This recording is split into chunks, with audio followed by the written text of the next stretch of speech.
So if I'm getting started in the tax foreclosure space in North Carolina, I know it's going to be different based on every deal, but how much of a nest egg would you say that I've got to have saved in order to purchase one of these tax I foreclosure would say deals? the minimum is $10,000. You're kidding. So what's that? What's that?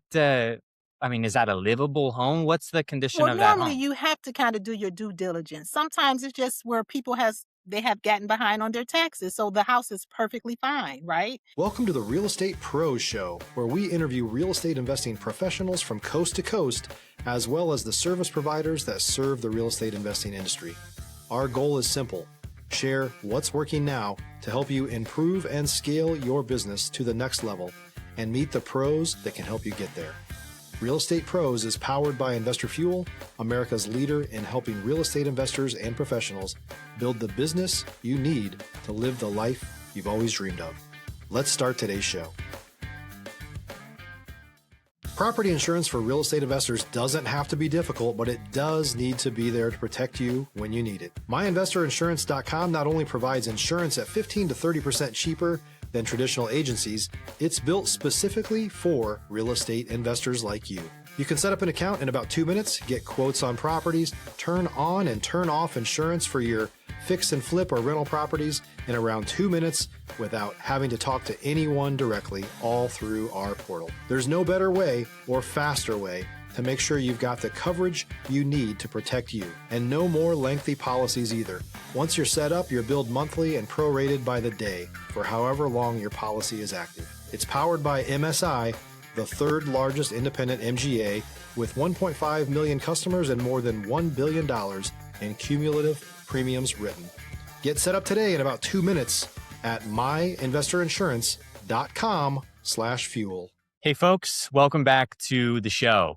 Today's guest, Allison Stewart, is a North Carolina based tax foreclosure investor and coach. She also has 30 years of experience as a salon owner and has an entrepreneurial career really focused on customer satisfaction and business growth. You can find her on Instagram at the underscore hair underscore extensions and also at the underscore hood underscore flips. Allison, thanks for taking the time Thanks for today. having me on.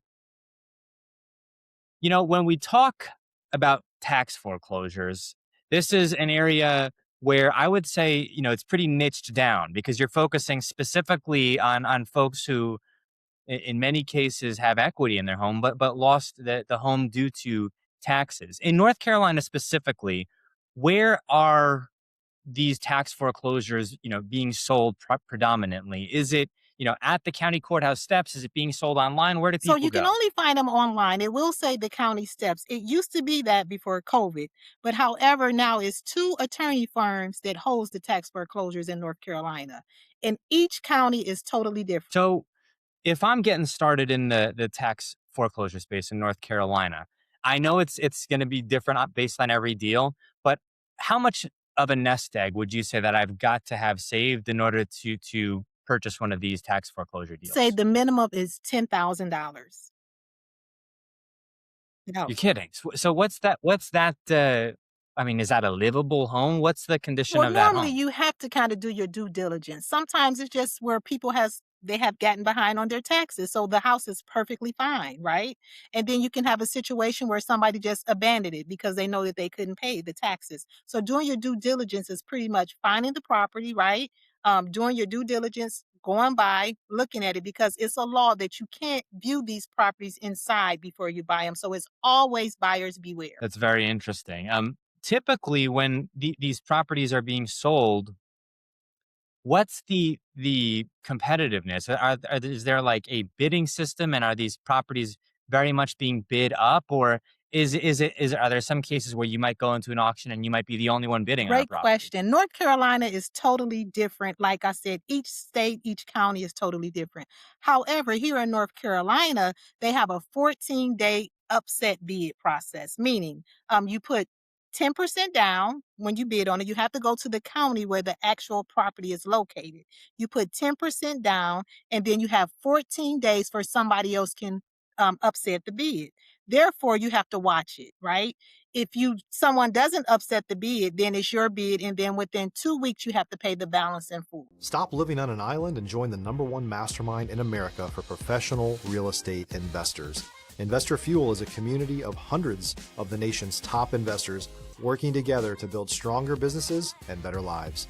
In addition to the amazing community of real estate investors acting as a board of advisors for one another, Investor Fuel members have access to 100% funding on purchase and repairs for our members only, a health insurance program, and benefits and discounts that more than pays for the membership of most of our members, meaning it's actually costing you money to not be a member of Investor Fuel. If you're looking to scale your business and build a business that allows you to live the life of your dreams, please visit investorfuel.com today and book a call with our team. That's an interesting system. So there's a little bit of a duration there. Now, is there a redemption period for these sellers? Can they take the property back, or does that not No, exist in North in North Carolina? Carolina, it doesn't exist. Some states it does, but not in North Carolina. Once it's yours, it's yours. I want to ask you, for folks who are getting started in the space, right? And they're rightly so, maybe like, hey, I want to know what the right way to do this is. It's great that I can get some properties for, really, pennies on a Absolutely. dollar, $10,000. But also too, I'm walking in and I don't know exactly, what I'm walking into because I can't be inside the home. What kind of due diligence can people do if they can't step inside the home? Absolutely. So the due diligence is, it, once you get into this business, when you're buying a house, period, in general, the bulk of your money is going to come from the roof and the windows, right? So therefore, you have to kind of put that into perspective when you're going in a house. It's not that expensive to upgrade electrical, plumbing, and things of that nature, cosmetics. But the main thing is the roof and the windows. That's where the bulk of your money is going to come from. So you always have to do your due diligence. Like, you need to find out how long has the property been vacant. You can do all your research through the county website. And then, it's pretty uphill from there. Now, before we hopped on here, you did mention to me you do a lot of investing in Ohio. You're in North Carolina by way of Ohio.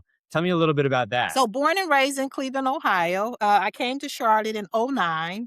Like you mentioned, I'm a lifetime salon owner. So when I came to North Carolina in '09, majority of my money came from behind the chair. So at that point, I just started doing my due diligence, looking for homes, looking for tax foreclosures per se, because it's a total difference between tax foreclosures and regular foreclosures. With tax foreclosures, you get the house free and clear, no liens, nothing attached to it.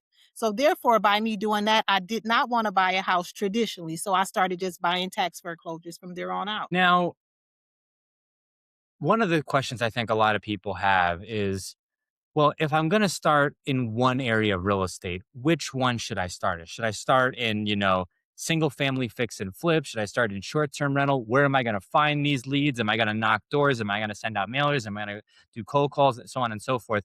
And you have found the niche in the tax foreclosure space. Were you looking at some of these other lead sources prior to really digging down into the tax foreclosure space? Absolutely. Believe it or not, my mom born and raised Omaha, Nebraska. So the first property that I ever bought, it was a simple assumption. That's not even heard of nowadays. A simple assumption was pretty much where you could just buy a mortgage, just pay the money, and then the mortgage is automatically transferred to you as long as you had the funds.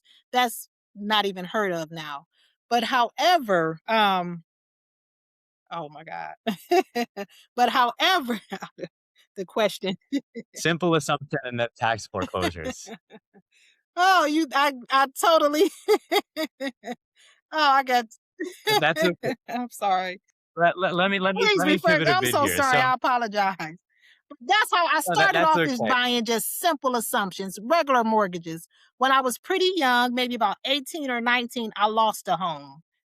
Of course. So once Wow. I lost that home, foreclosed on that home, I made a vow to myself that I would never lose another one. And the only way that I can do that is to own my home, right? Free and clear. And the only way that I can get it free and clear without spending tons and tons of money and buying the houses for pennies on a dollar, which I just released a book that's entitled Tax Foreclosures: Buying Homes properties for pennies on a dollar.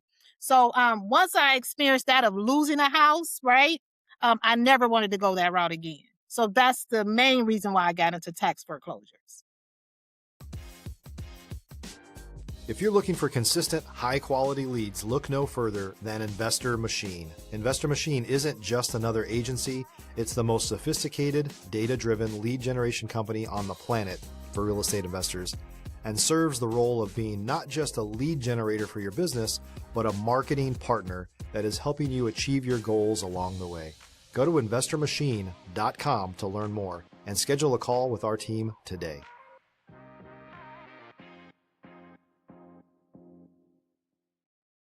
Now, I've been seeing a lot, and I don't know where exactly this may be happening, but I've been seeing some things that say, well, if a property is being sold at auction in some states, they're considering basically giving the seller the equity in the home. I'm not sure what that's based off of, but one of the great aspects of these auctions is that you could, like we said, you could acquire a property for $10,000.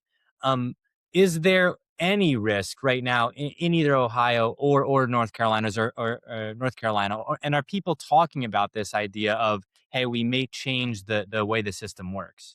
Haven't heard of anything like that. And I would say it's risky. Anytime you're into real estate, it's risky. You have to be a risk taker when you start to dealing with real estate, period, in general, especially when you're talking about foreclosures. Like I explained, tax foreclosures, you get the title free and clear, right?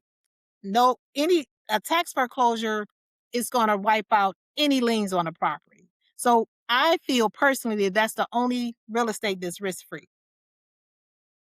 Now, I do want to pivot a bit here, Allison, and ask you about the salon world and the real estate world. I think when we talk about building a business, right?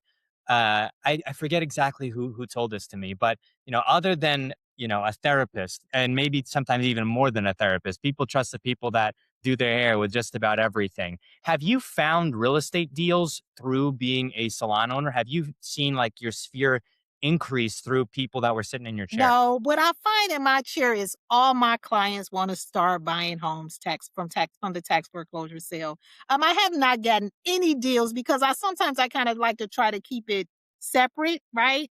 But I do find out a lot of things about because majority of my clients, I'm in Uptown Charlotte, so a bunch of my clients are corporate America, Bank of Corporate America, Bank of America, Wells Fargo. Like I mentioned, this is like the second largest financial capital. So I have clients that some of my clients have four, five, $600,000 mortgages, and they kind of want to get into tax foreclosures on the side. But I try to kind of keep it separate. Now, when we talk about coaching people in this space, I mean, I'm asking questions, somewhat from a curious perspective, like, hey, I want to know how to invest in tax foreclosures in North Carolina. Is there like an avatar of someone who's successful at this? Is there a specific mentality or a personality of someone who does well in tax foreclosures? The only one that I can think of and that know of personally is myself, right? However, when I meet people, I travel. Like I'm 3 days here, 3 days in Cleveland. I spread the word to anybody because I feel like one home at a time, right? One property at a time. You have people that are in quest to supplement their income, right? So the knowledge that I have, I share it. Now, one of the questions people typically have for me, when it comes to wholesale or getting started in real estate, is what are the steps that I have to do in order to get my first deal? Now, in tax foreclosures, it's a little bit simplified, I would think, to a degree, but at the same point in time, I think there could potentially be some of these issues, like for instance, title issues. For instance, there may be, and I don't know how often that this happens, but there may be some type of unforeseen foundation, issues that you walk in and I say, okay, well now we've got a bigger issue on our hands. Other than you know simply buying the property, what are the biggest issues that you see come up in tax Well, foreclosures? honestly, I'm trying to think about from my personal experience, what's the major the major issue that I've ever ran across. I bought a property in Hickory, North Carolina. Now this is in Hickory, North Carolina. It was a trailer home. However, the land is included. And that's what I need. When you, of course, when you buy property, it's whatever on the land and the property included, right? I bought a trailer at the auction for 14,000. It was a elderly man that was living in the property. Now, this is my own personal experience. It was an elderly man living in the property, and the living conditions were horrible, right? I almost backed out of that deal because, like I told you, you have time where you can you have 14 days before you have to pay the balance. However, the most difficult was me is that I had to evict the person that was in the property. Other than that, because when you buy the properties, like I keep mentioning, when you buy tax foreclosures, because people get it so confused, a tax foreclosure is going to even wipe out a mortgage, right? It'll wipe out a mortgage. Yes, it wipes out mortgages. It wipes out taxes because taxes is the main thing, right? Because you're paying those back taxes pretty much. If you're a new or newer real estate investor looking to launch or grow your real estate investing business, please check out Investor Fuel Club. It's a coaching community, but unlike anything you've ever seen before. And you can actually partner with members of our mastermind from coast to coast on deals right in your market. There's no better opportunity to build a consistent business than to literally partner with pros to help you avoid costly mistakes, avoid the need for capital to do deals, and help you eliminate your fears as you're starting your business. Learn more about Investor Fuel Club at investorfuel.com/club. I do want to ask you a unrelated question to both of these spaces, which is that, for folks who are looking at trying different strategies in the real estate space, maybe they've wholesaled, maybe they've, participated in a flip, maybe they're a passive investor in a syndication or something like this. Um, would you say that there's a benefit or a detriment to tax foreclosures versus some of these other spaces? You mentioned, for instance, the idea of it wiping out all the other debt. But do you think at least that you can maybe more predictably get more cost-effective properties, or does it really just depend on what's coming to the auction that month? It just depends on what's coming to the auction that month. Pretty much, I've bought properties. I have a property right now in Cleveland, Ohio, that I got it from the auction. I want to say I maybe spent $11,000 for the property. When I went into the property, and this is one of my homes that I use for Airbnb, because some of the properties I turn into Airbnb. Currently, I'm Airbnb. The only thing that I had to do to this property when I bought it was to get a hot water tank. So it just depends on, yes, only thing that I had. And right now, I want to say the Cleveland market is a little bit different than everywhere else. And I want to say right now, this house probably is worth maybe like 160, something like that, just because of the market right now. But I mean, it just depends on your preference. For me, I just prefer, of course, the tax foreclosures, just because I've had experiences other places and I see the bulk of my wins with tax foreclosures. Now, why is it? I mean, at that property that is worth 160, it's probably, very conservative 160 too. Probably could be worth more. Uh, why wouldn't they go list it on the market? Like, why wouldn't the sellers list that home? Is this just something where they just fall so far behind and then, they can't, you know, put it on the market fast enough, that type of thing? Well, I don't think that it even comes down to it. I think that it with tax foreclosures, I don't think that the property owner even has they don't have any authority because they have be, has be I can't even get it out. They have became um oh my God, The link, um they have gotten behind on their taxes. So that's yeah. why it's a tax foreclosure, right? So I think that sometimes people pass away. In this particular idea, somebody passed away and then the family didn't, pay the mortgage, right? So by them not paying the mortgage, and like I told you, the tax foreclosure is going to supersede a mortgage. And a lot of times, so that's when the houses go to the actual foreclosure, where you go to the auction and you're bidding against the banks. Those are no-nos for me. That's why I don't do regular foreclosures, only the tax foreclosures. And so that's why it goes that's why it goes so cheap is because, you don't supposed to use the word cheap, right? So more economically, right? Cost Because, effective. because, pretty much sometimes no one is bidding on it because a lot of people don't know about the tax foreclosure process. Well, you're making me want to go look into tax foreclosures in the Carolinas and in Ohio. We are coming up on time here, though, Allison. Are there any new projects that you're working on? And then also, what's the best way for folks to reach out to you? Like I told you, I have a guide right now that I just finished this book. The book is called Tax Foreclosures, Your Guide to Buying Properties for Pennies on a Dollar. Like you said, you can find me online, right, at the underscore hair underscore extensions or the underscore hood underscore flips. And I'm always available to answer any questions or lead anyone into the right direction of buying a tax foreclosure. Allison, thank you so much for your time today. Thanks for coming on the show. Thank you. Thanks for joining us for today's Real Estate Pros Show. You can learn more about the amazing benefits of the Investor Fuel Mastermind community, including surrounding yourself with hundreds of other rock stars, 100% financing for your deals, and members-only discounts from vendors you're likely already using that, as a member of Investor Fuel, will save you more than the cost of your membership. Visit investorfuel.com to learn more. If you're interested in joining us as a guest of this show, please visit investorfuel.com/pros to apply.